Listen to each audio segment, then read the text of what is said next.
Bonjour. Bonjour Igor. Bonjour. Alors aujourd'hui nous recevons Igor Kurek, donc président national du parti politique, le RPF, donc personne ne connaît, c'est le Rassemblement pour la France. Il faudrait peut-être que vous ayez une autre culture politique. Ah, ça commence bien. Ouais, Personne on m'a dit, connaît le RPF. j'ai fait un sondage tout à l'heure, RPF on m'a dit.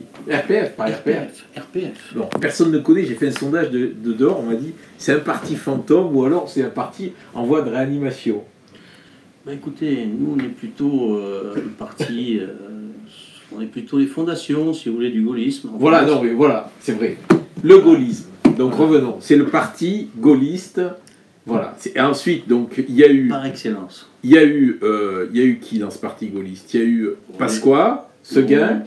Il y a eu des petits. Celui qui a créé le RPF, à la base, c'est le général de Gaulle, mais personne ne connaît. Non mais j'ai dit, c'est parti gaulliste. Oui, Voilà. mais Pasqua, Seguin. Mais au départ, c'est le général de Gaulle, mais personne ne connaît le général de Gaulle en France. Ou on ne le connaît plus. Non mais tout le monde le connaît, tout le monde se réfère à lui, tout le monde se réfère à lui. Voilà. Donc, non mais enfin, le parti, le RPF, personne... Donc voilà, un parti un peu fantôme, entre guillemets. Mais bon, ce qui fait votre grande notoriété aujourd'hui, c'est que vous êtes en procès contre le Rassemblement national, qui a utilisé votre nom, et sans vous le demander. Une de nos marques, oui. Une de vos marques. Qui est le Donc, Rassemblement vous national. êtes le Rassemblement pour la France. Quand vous avez créé le Rassemblement pour la France, vous avez déposé Rassemblement national. Et là-dessus, Marine, elle s'est servie sans vous demander l'autorisation. C'est ça. Donc elle a un procès en... Comment on appelle ça en... Oh zut, le mot m'échappe là. C'est un peu comme la gueule, si vous voulez. Donc elle a piqué le marque. Voilà. Elle a piqué le marque, vous voyez, la gueule, ça a duré le temps que ça a duré, puis la gueule a repris la gueule. Voilà. Donc, Ça a duré, à la gueule, ça a duré 20 ans. Non, 15 ans. Non, le procès de la gueule a duré 3 ans, même pas. Bon, alors, le Rassemblement pour la France, donc il y avait le général de Gaulle, il y a eu Pasqua Seguin, et maintenant il y a vous. C'est une belle lignée quand même. Oui, c'est pas mal. Alors vous êtes un proche de Wauquiez, le nom à Maastricht, c'est vous. Vous êtes, on va dire, la droite du RPR. C'était ça. Alors vous êtes un ancien du SAC. Oui. Donc, bon, j'ai appris que le SAC avait été remplacé par le MIL. C'est ça? C'est ça. Le MIL est dans le SAC. Voilà, le MIL dans le sac, oui. C'est pas si long. Oui, j'étais un ancien cadre du MIL, tranquille, voilà. Donc, vous avez travaillé politiquement avec le maire de Nice. Et donc aujourd'hui, Igor, vous avez 61 ans, 5 enfants, d'origine polonaise. Oui, c'est ça. Vous habitez à Béziers. Vous êtes cadre dans le bâtiment public. Vous avez travaillé chez Vinci. Vous êtes arrivé en 2014, donc à Béziers, juste après l'élection de Ménard. Vous aimez la pêche, la peinture et la cuisine. Voilà. Les copains, la vie. Et en particulier le petit farci à la niçoise. Est-ce que c'est une recette, que vous a appris Jacques Médecin? Ah ben, on en a mangé souvent. Donc on vous dit droit, direct, épicurien, défaut, aime trop manger. Ouais, c'est ça, ouais, j'aime bien. Dit ce qu'il pense et il ferait mieux de fermer sa gueule. Des fois. Comme tous les gens qui disent ce qu'ils pensent. Voilà. Rappelez-vous de Fraîche. C'est à Montpellier. Bah, lui, il n'avait pas conscience que parfois il fallait qu'il ferme sa gueule. Ben, c'était comme ça, mais Fraîche était... Regardez le pléonasme. Vous en avez conscience, vous?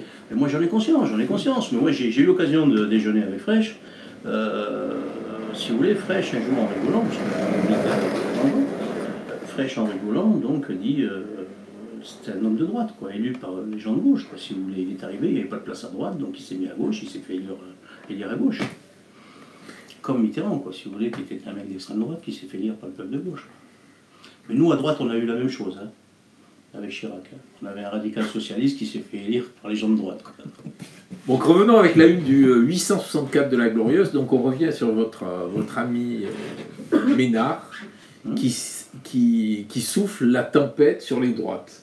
C'est le titre du prochain numéro. On revient aussi dans un article sur les mineurs non accompagnés, toujours sur la sellette. Les halles, les sacs, le bilan des commerçants au bout d'un an d'ouverture. Voilà. Les régionales 2021 et un article qui s'appelle « Une histoire de famille ».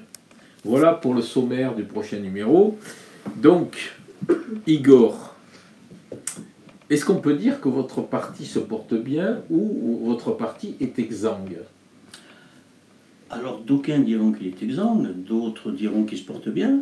Nous, pour nous, ça va. Nous, pour nous, ça va. Vous avez combien d'adhérents? Oh, on n'est plus beaucoup en France, on ne dépasse pas les 4000. Ah ouais, c'est déjà pas mal. Ah, c'est déjà pas mal. Ça veut dire combien? 40 par département à peu près. Ça dépend des départements, des fois plus, des fois moins. Vous avez des départements plus gaullistes et moins gaullistes, plus à droite et moins à droite. Quels sont les départements qui sont plus gaullistes? Vous savez surtout, vous avez dans l'est de la France où il y a beaucoup de gaullistes, vous avez dans le sud où on en est pas mal puisqu'on a bien travaillé, par rapport même si vous voulez à l'ancienne équipée Front National qui marche très fort dans le sud et qui était complètement contre le gaullisme, qui est complètement contre. Voilà, mais ça va, nous ça nous va bien. Est-ce que vous considérez que toujours comme le trouveur de la marque Rassemblement National? Bien sûr, on l'a déposé. Vous savez, on a tout ce qu'il faut en tribunaux. Je vous ai dit, vous pouvez discuter avec une journaliste qui s'appelle Ivan Trippenbach, qui est sur l'opinion, qui a le dossier complet, et puis vous regardez un peu les articles qui sont sortis. Nous, c'est une chose qu'on a déposée, ça a été déposé en préfecture de police de Paris, ça a été déposé à l'INPI, ça a été déposé partout. Et si aujourd'hui on attaque Marine sur le droit des marques, si on attaque en contrefaçon, si vous voulez, c'est pas pour rien, quoi. D'accord. Malgré que Marine attaque aussi, mais elle va purger, vous savez, pour gagner du temps, gagner du temps, gagner du temps. Mais bon, si vous voulez, on a un avantage là-dessus, c'est que quand on a monté cette opération, j'ai rencontré Jean-Marie Le Pen et je lui en avais parlé à l'époque et il avait trouvé ça très très rigolo. Ça a été pratiquement le premier à savoir qu'on montait le Rassemblement National. D'accord. Qu'on avait déposé la marque, qu'on était là, il avait trouvé ça très très rigolo. Il avait même plaisanté sur le fait qu'il pourrait peut-être même en prendre la présidence. Ça s'était passé à Montretout. Est-ce que les vieux partis, il ne faudrait pas les laisser mourir plutôt qu'ils deviennent moribonds? Bah écoutez, quand vous voyez ce qui a remplacé les vieux partis, ils ont plutôt, on va dire, la vie d'une étoile filante, ce que je vous disais. Vous pensez à qui, par exemple? Je pense à Macron, je pense à pas mal de partis qui sont en place. Regardez, aujourd'hui, le Parti Socialiste restera toujours le Parti Socialiste. Aujourd'hui, vous regardez l'UMP passer les Républicains. Ils ont voulu changer ce qu'ils ont voulu changer, mais est-ce que vous pensez que ces gens-là ont un avenir? Ils descendent, ils descendent, ils descendent. Nous, on a eu nos heures de gloire à l'époque, on était gaullistes, on reste gaullistes. Je pense qu'on a les fondations. Je pense qu'il vaut mieux repartir avec des fondations et repartir avec une colonne vertébrale politique que de repartir aujourd'hui avec des gens qui essayent de rentrer dans un parti X, Y, on crée ceci, on va là-bas pour essayer de trouver une place, essayer de trouver un salaire, gagner de l'argent et puis d'avancer comme ça. Avec la déliquescence des républicains qui partent un peu dans tous les sens, à Paris, il n'y en a pas un qui a l'idée de reprendre ce parti, le parti originel gaulliste, alors que tout le monde se réclame du gaullisme.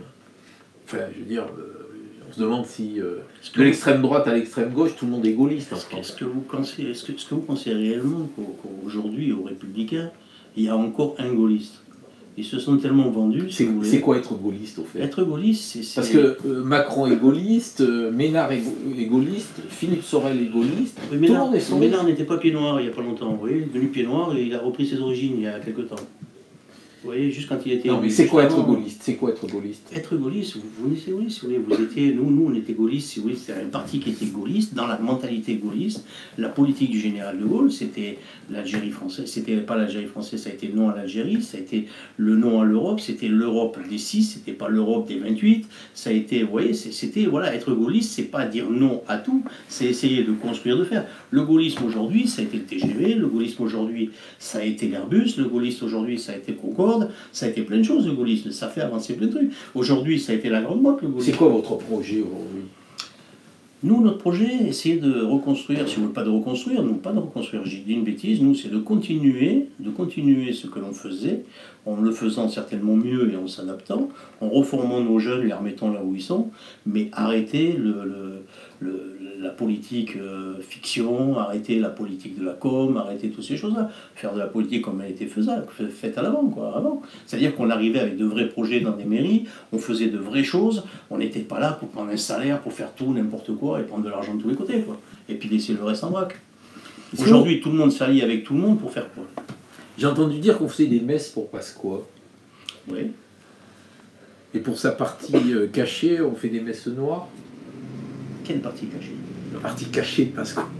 Mais la partie cachée de Pasqua, elle est simple. Vous savez, c'est quoi la partie cachée? La partie cachée de Pasqua, il était représentant de Ricard et il a importé. Sa partie sombre. Mais il était représentant de la marque Ricard. Regardez, avant Pasqua, à Paris, on buvait du 51 ou de la Nisette. Depuis Pasqua, tout le monde boit du Ricard. Voilà, il a fait son boulot, il a vendu du Ricard. C'est la partie cachée de Pasqua. Et ils avaient, à l'époque, pour vous faire rigoler, la société Ricard avait son siège social rue Solferino. Alors, pour les gens vous savez ce que c'est les milléniums? C'est les gens qui sont nés après l'année 2000. Ouais. Ça s'appelle les milléniums. Pour les milléniums. Vous avez le millénaire aussi. Expliquez-nous ce que c'est le SAC. C'est le service action civique. Oui, les encore. C'est le service action civique. C'était à l'époque, vous aviez des partis dans les partis, vous aviez toute une partie qui s'occupait de campagne, de collage, de tractage, mais c'était organisé, c'était pas comme maintenant, quoi. Si maintenant vous avez des petites sociétés qui viennent, qui font, ça coûte aux contribuables, ouais, à l'époque. C'était un peu les barbouzes aussi. On le dit. Basses œuvres. C'est vous qui le dites. Les coups de main. Ben, vous savez, ça existait partout, chez les communistes, partout. Et il fallait aussi de temps en temps être là pour pouvoir garder nos affiches sur place. Et c'était compliqué de coller une affiche, parce que quand vous collez une affiche, 2 minutes après, vous en avez une autre, puisqu'à l'époque, il y avait que des affiches. Est-ce que vous vous êtes déjà battu pour une affiche? Non.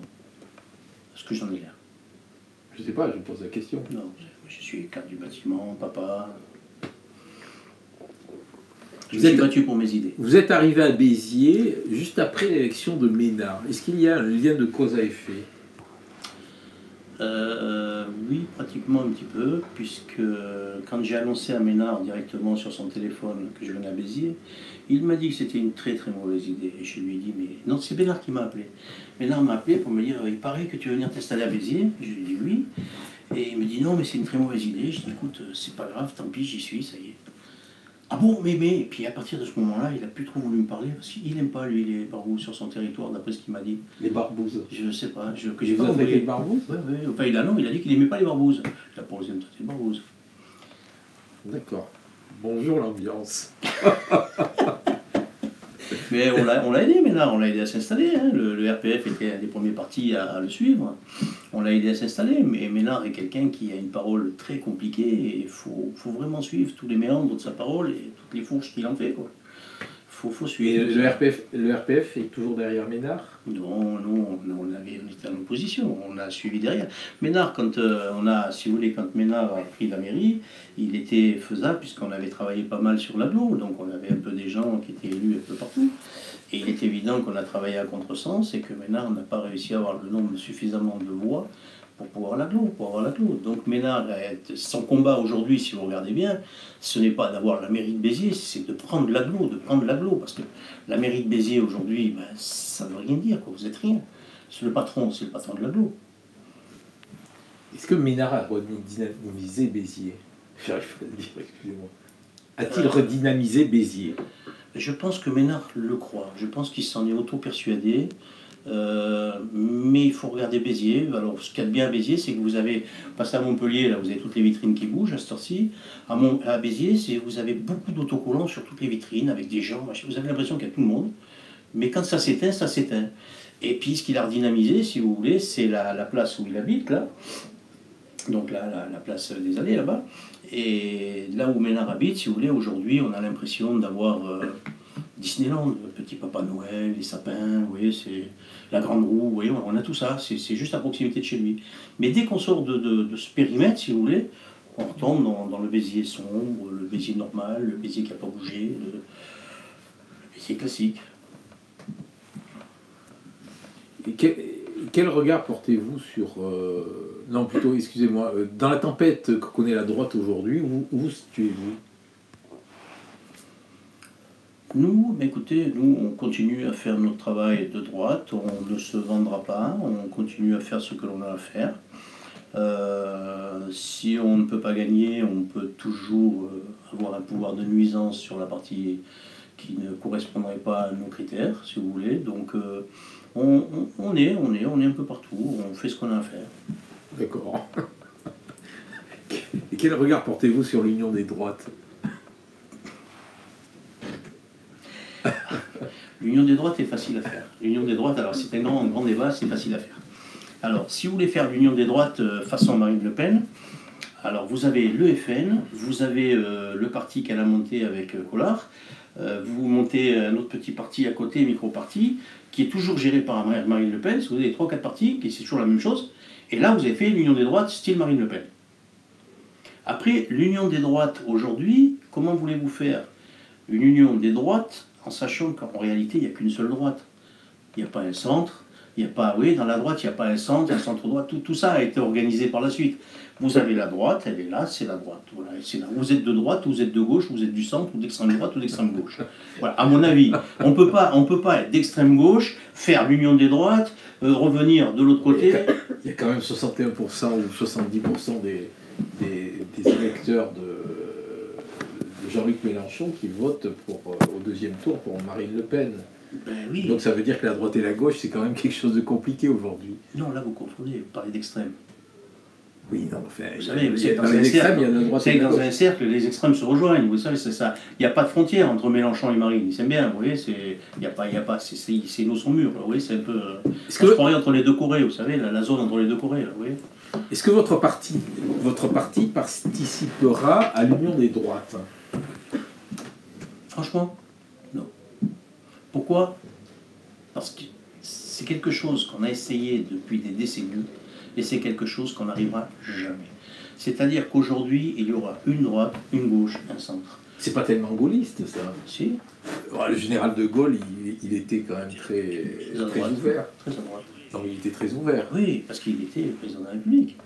Mais avant d'être président de la République, il était très à droite. Le général de Gaulle a toujours parlé de Colombey et les deux églises, et pas de Colombey et ses deux mosquées, donc il était à droite. Donc aujourd'hui, si vous voulez, on parlait de choses comme ça. Mais aujourd'hui, si vous voulez, donc, comment vous expliquer, aujourd'hui, vous avez des gens du centre qui vont s'acoquiner avec les gens de droite, on va dire entre guillemets, qui passent à l'extrême droite, qui reviennent d'un autre côté. Vous avez des gens, vous avez un bel exemple qui se fait avec Sébastien Pacul à l'heure actuelle. Pacul est un garçon de droite, son père est un gaulliste, mais un gaulliste comme on parlait à l'époque, son père est un vrai gaulliste. Mais un gaulliste comme on parlait le gaullisme à l'époque. À l'époque, on aurait parlé, il y a 30 ans, Juppé, vous l'auriez entendu parler Juppé dans les meetings à droite ou à gauche, l'extrême droite c'était des enfants de cœur à côté, quoi. Je veux dire, c'était des enfants de cœur. En 95, quand il était RPR, vous aurez entendu Juppé, c'était l'extrême droite complète. Mais aujourd'hui, vous avez donc les gens là qui ont été habitués à parler une vraie droite sont dans leur vraie droite.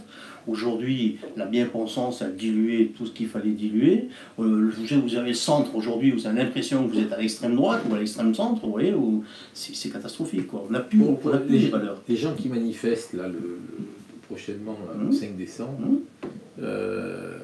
pensent qu'Emmanuel Macron est de droite. Est-ce que vous êtes d'accord avec eux? Je pense qu'Emmanuel Macron a son porte-monnaie à droite.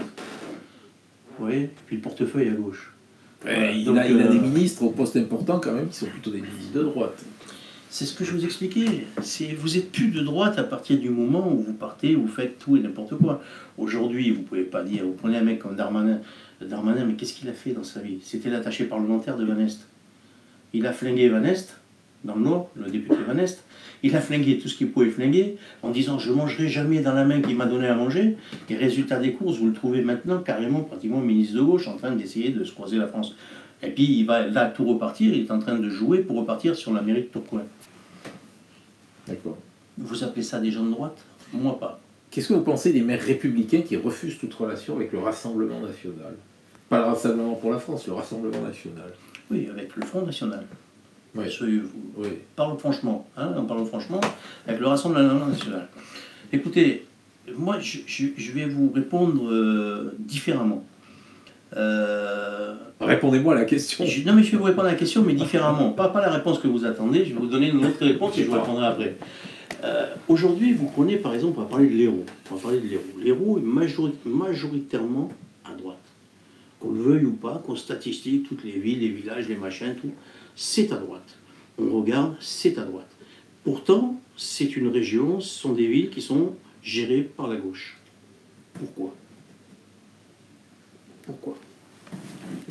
Tout simplement parce qu'il y a eu un accord il y a quelques années entre Mitterrand et Jean-Marie Le Pen, qui nous pourrit la vie depuis 40 ans, 50 ans, qui pourrit la vie à la droite, si vous voulez, et qui marche tout à fait bien, puisque de toute façon, chaque fois que vous avez eu le Front National qui rentrait dans une élection, la droite qui était là sur place se faisait couillonner parce qu'elle parlait plus de droite que la droite, si vous voulez. La droite a toujours eu peur de parler de droite. Ok. Et Ouais. donc, à chaque fois, c'était un mec de gauche qui sort. Donc, à un moment donné, si vous voulez, pour répondre à votre question, le Front National, on lui a donné une existence, par la com, par-ci, par-là. C'est un parti qui devrait tourner entre 5, 6, 8% maximum. Aujourd'hui, on le fait monter artificiellement parce qu'on en a besoin. On en a besoin. Regardez, aujourd'hui, vous avez Macron qui dit il faut à tout prix qu'au deuxième tour, j'ai Marine Le Pen en face. S'il n'a pas le Rassemblement National, le Front National en face, s'il n'a pas Marine Le Pen, il n'est pas sûr de gagner, le garçon. Il est capable de perdre contre Mélenchon. Tellement il y a une haine sur Macron. Mais si vous avez que Macron, qu'est-ce que vous allez à l'hôpital et vous avez le choix, vous avez deux tiroirs, la peste ou le choléra, et vous devez choisir. Qu'est-ce que vous allez choisir? Celle qui peut-être vous fera le moins mal, quoi, je vais vous dire. Mais vous avez deux pestes. Bon, donc la semaine dernière, nous avions Olaf Rockvam, là, le candidat RN à Montpellier, qui déclarait « Je ne veux personne de la Ligue du Midi sur ma liste ». Vous voyez, c'est l'union des droites. Je suis en opposition perpétuelle avec eux, je n'accepte pas que l'on puisse user de la violence. Mais, Qu'en pensez-vous de ces activistes de la Ligue du Midi? c'est pas des activistes, ce sont des identitaires. Ce sont des identitaires. Oui, mais attendez, activistes, identitaires sont des identitaires. Comment il s'appelle l'ancien qui tient ça, c'est... Ils font le coup de poing contre les forces d'extrême gauche dès qu'ils peuvent. Hein. C'est un peu ça, c'est un peu, ils jouent, c'est un peu comme à Nice. Vous avez Bardon qui était à la tête d'un parti comme ça. Vous avez des jeunes qui se retrouvent là-dedans. Vous avez à l'heure actuelle, dans les Gilets jaunes, vous avez les casseurs de gauche. De l'autre côté, vous avez les casseurs de droite, ça met le coup de poing. Bon, après, vous avez le coup sur les mosquées où on met du cochon, vous avez le ceci, vous avez cela. On n'ira pas bien loin avec ça, c'est pas comme ça qu'il faut faire. Est-ce qu'il y a une stratégie pour le Rassemblement pour la France dans l'Hérault? On a une stratégie, on soutient... C'est quoi votre stratégie? Nous, on soutient plusieurs maires, on a des gens qui rentrent sur les listes. Qui par exemple, je vais vous donner un exemple, le nouveau prétendant à la mairie de Vias. D'accord. Voilà. Et sur le Montpellier-Rhin, là, parce que Vias, à Montpellier, on ne sait pas que ça existe. Vous ne savez pas que ça existe. Vrai, si, moi je sais que ça existe. Montpellier, c'est une capitale, le reste n'existe pas. Non, mais sur le Montpellier-Rhin, si on vous écoute, tout ce qu'il y a autour de Montpellier, qui nourrit Montpellier, qui vient à Montpellier, qui se déplace à Montpellier, ce sont des bouseux, des paysans, qui savent pas grand-chose. J'ai dit ça. Non, dans le Montpellier-Rhin, vous soutenez qui? En premier, Jean-Jean. D'accord. Et en second? Jean-Jean. Et en troisième? Jean-Jean. Il a de la chance. Il a de la chance. On va soutenir des listes sur Juvignac, on va soutenir plusieurs listes un peu partout, tout autour. On aura des gens qui seront de chez nous à l'intérieur des listes, parce que bon, Juvignac, il y a aussi beaucoup à dire. Hein. Regardez aujourd'hui, regardez les cadors de droite où on est la droite montpelliéraine. Quel est votre regard sur Montpellier, vous qui vous occupez du Rassemblement pour la France? C'est une ville perdue. Oui. C'est une ville perdue. Ouais. Écoutez, on peut même pas... Charles, oui, qu'est-ce qu'il fait le grand Charles? Le grand Charles, il s'arrache les cheveux. Il est venu, il vous a fait la grande motte, il vous a fait le Cap d'Agde. Et quand il regarde ce que vous avez fait au milieu, il prend peur, il y a que des trames. C'est une ville quand même... Non, c'est une très belle ville. Montpellier est une très belle ville. Il y avait Frêche, c'était quelqu'un de, on va dire, même si on n'était pas d'accord avec lui, c'était quand même quelqu'un d'exceptionnel. Donc à l'époque, tiens, pour revenir à ça, c'est Jean-Jean qui l'avait installé sur sa chaire de... Oui, c'est Jean-Jean qui avait installé Frêche. Non, pas sur la mairie, pas sur la mairie de Flèche. Non, pas sur la mairie. Jean-Jean, vous savez, comment ça s'appelle Installé quoi? Non, il est rentré en faculté, là. Il avait sa chaire de docteur en droit, là. Donc c'était Jean-Jean qui était le doyen à l'époque, quand Flèche est arrivé. Bon, alors à Montpellier, on a un gaulliste exceptionnel. Ouais. Il s'appelle Jean-Pierre Grand. Oui, alors lui est exceptionnel. Alors, Si si Jean-Pierre il se Grand... défend du gaullisme. Oui. Attendez, vous savez, on peut se défendre de tout. Moi, je peux être... je peux le petit frère de la sœur Teresa, quoi, si vous voulez. Vous voyez, Jean-Pierre Grand, alors lui, c'est un gaulliste. Mais le gaulliste, le vrai gaulliste, mais dans le sens, vous savez, nous, on s'en sert pas beaucoup. C'est la girouette totale. Jean-Pierre, moi, je le connais bien. Je le connais très bien, Jean-Pierre. Mais c'est un garçon avec qui on ne peut pas être d'accord. Si vous buvez un coup avec lui le soir, le lendemain matin, il aura déjà changé d'avis. Avant 10 heures, il aura vu autre chose. Et à midi, il sera passé chez quelqu'un d'autre. Vous voyez, c'est Jean-Pierre Grand. Voilà la définition. Voilà, c'est Jean-Pierre Grand. C'est une parfaite girouette. Le gars serait bien chez les Verts, vous savez, dans un parc d'éoliens, oui, mais ce serait une éolienne à lui tout seul. Oui, Bon, et on va terminer par la question chapeau. Donc voilà, si vous voulez choisir un petit papier, nous le lire. Voilà. Il y en a des papiers? Oui, Ah ben, c'est bien, ouais. merci. La question chapeau.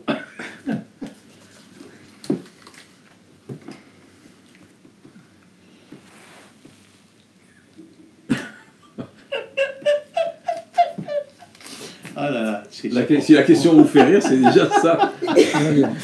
Non, mais là, c'est terrible, on ne peut pas répondre à ça. Non, mais c'est une question.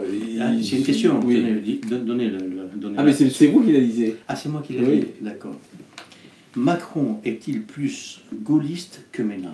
Ou inversement, hein, je ne sais pas, ou Ménard est-il plus gaulliste? La question c'est Macron est-il plus gaulliste que Ménard? Non, mais je rajoute et inversement. Ah, mais c'est parce que j'ai tiré. Oui. L'autre, c'était... Alors écoutez, quand vous avez Ménard qui arrive d'extrême gauche, son papa, donc il arrive d'Algérie, c'est un pied noir qui se refuse à être pied noir, et puis qui d'un seul coup devient, on dirait presque un des patrons de l'OAS depuis qu'il est élu. Mais quand il était à Paris, Ménard a toujours eu peur d'être pied noir. Donc là, peut-être qu'on aurait peut-être pu penser à un moment donné qu'il avait peut-être une tendance gaulliste quelque part. Attendez, aujourd'hui, vous arrivez de l'extrême gauche. Regardez, Macron, il arrive de la banque Rothschild. Voilà, l'extrême gauche. Ça vous positionne à droite? Non, mais je sais pas.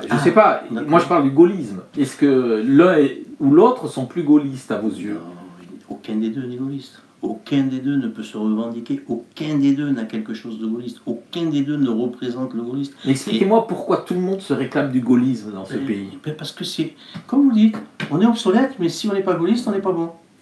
C'est vous qui décernez alors les satisfecit, gaullistes ou pas gaullistes? Ben, ça serait presque ça. Il y a qui gaulliste alors? Il y a qui de gaulliste aujourd'hui? De vrais gaullistes, de purs gaullistes? De purs gaullistes, mais si vous voulez voir des purs gaullistes, vous venez au RPF, vous verrez des gaullistes, des vrais gaullistes. C'est quand votre prochaine réunion? Écoutez, vous venez, si vous voulez voir beaucoup de gaullistes, vous venez le 29 juin, date anniversaire du décès de Pasqua, à Grasse, et là vous verrez une grosse concentration de gaullistes. Vous venez le 9 novembre, vous descendez sur la table sur la tombe du général de Gaulle, vous verrez des énormes... Dans les roues, dans les roues, c'est bientôt, je vous tiendrai au courant et je vous inviterai. D'accord. Vous voulez pas le dire à l'antenne? Ben nous, on va lancer, si vous voulez, les hostilités à partir du 15 janvier. D'accord.